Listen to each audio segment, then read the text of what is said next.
Lolos SNBP tapi malah kalian tolak. Kira-kira itu keputusan yang baik atau bukan ya? Nah, mau tahu jawabannya? Yuk tonton video berikut ini.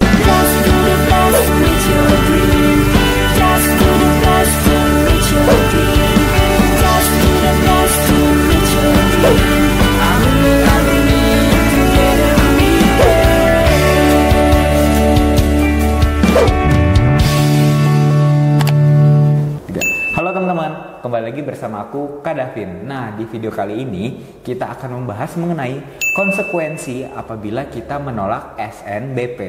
Pasti sedang menimbang-nimbang mengenai apakah menerima atau menolak tawaran tersebut. Keputusan ini itu emang gak mudah, namun sebelum menentukan keputusan, teman-teman perlu menimbang lagi baik dan buruknya, dan harus juga tahu apa aja konsekuensi apabila teman-teman itu menolak atau tidak mendaftar ulang ketika SNBP. Menolak SNBP itu sebenarnya seperti membuat keputusan yang mudah ya. Cuma banyak banget dampak negatif atau konsekuensi yang bakal kalian terima apabila nanti teman-teman itu tidak menerima tawaran dari SNBP atau tidak menerima tawaran di tahap SNBP ini. Selain konsekuensi juga, menolak SNBP ini bisa menghilangkan salah satu kesempatan terbesar dan kesempatan bergengsi, yang mana jika teman-teman lolos di tahap SNBP, teman-teman itu bisa masuk ke perguruan tinggi tanpa melalui tes terlebih dahulu. Maka dari itu, apabila teman-teman menolak tawaran dari SNBP, itu sama aja memperkecil peluang kalian untuk bisa berkuliah di PTN impian kalian. Selain dampak di masa sekarang, kemungkinan juga ya di masa depan, kalian itu akan menghadapi pertanyaan-pertanyaan, kok bisa sih kenapa kalian itu menolak tawaran di SNBP?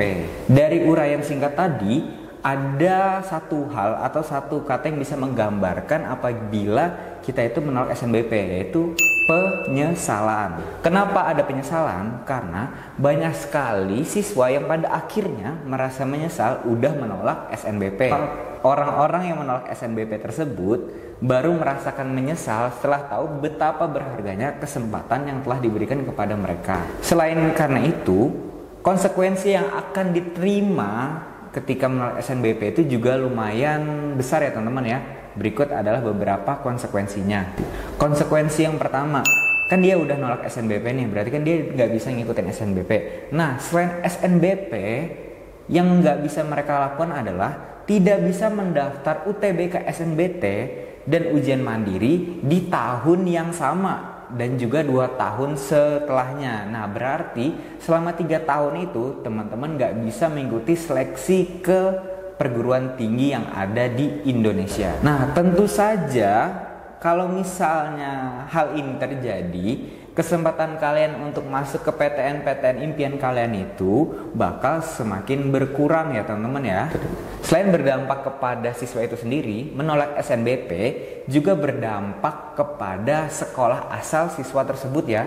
Jika banyak siswa dari sekolah tersebut yang menolak SNBP, yang akan terjadi adalah sekolah dari para siswa tersebut akan di blacklist atau masuk ke daftar hitam, yang mana akan merusak reputasi sekolah dan akan berdampak kepada kuota yang diberikan kepada sekolah mereka itu akan menurun.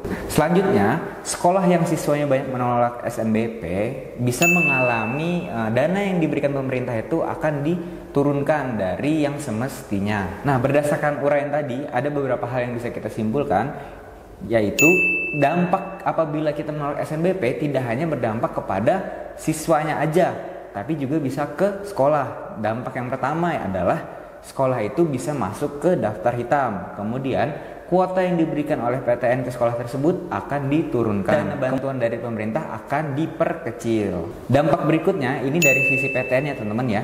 Apabila banyak siswa yang tidak menerima SNBP atau tidak daftar ulang ketika SNBP, yang akan terjadi adalah akan banyak kursi kosong di PTN tersebut, yang mana udah disiapkan untuk para calon mahasiswa di tahap SNBP. Nah, itu ya teman-teman ya beberapa dampak yang bisa diakibatkan apabila kita menolak SNBP. Yang pertama tadi adalah ke siswa itu sendiri, yang mana tidak bisa mengikuti seleksi PTN selama 3 tahun dari tahun awal dan 2 tahun berikutnya. Kemudian juga bisa berdampak ke sekolahnya, yang mana sekolah di blacklist dan kemudian reputasi sekolahnya turun ya. Maka dari itu untuk teman-teman yang sekarang udah eligible dan masih bingung mau menerima atau menolak SNBP ini, itu harus dikonsultasikan dulu kepada orang tua atau mungkin juga kepada guru-guru yang ada di sekolah. Selain itu juga pilihlah jurusan yang sesuai dengan minat bakat kalian, kemudian biaya kuliahnya, jarak dan prospek pekerjaan di masa depan. Dan yang paling penting juga ya teman-teman ya, jangan terburu-buru, pikirkan semuanya dengan matang dan tentukan pilihan yang menurut kalian itu yang paling pas dengan pribadi kalian. Karena pemilihan jurusan dan pemilihan PTN itu adalah salah satu hal terpenting di dalam hidup kita semua.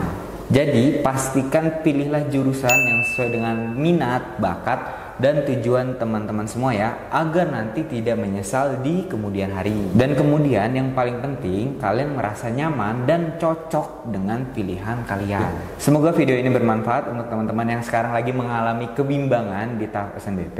Ingat juga ya teman-teman ya, kalau misalnya menentukan pilihan ini akan menentukan masa depan kalian. Jadi pilihlah keputusan yang terbaik untuk diri kalian sendiri. Sekian untuk video kali ini. Jangan lupa untuk like, komen, dan subscribe GIP Media Channel. Dan ketemu lagi bersama aku, Kak Davin. Kira-kira di video berikutnya kalian mau aku membahas tentang informasi apa lagi nih? Jawab di kolom komentar ya teman-teman ya. Dadah!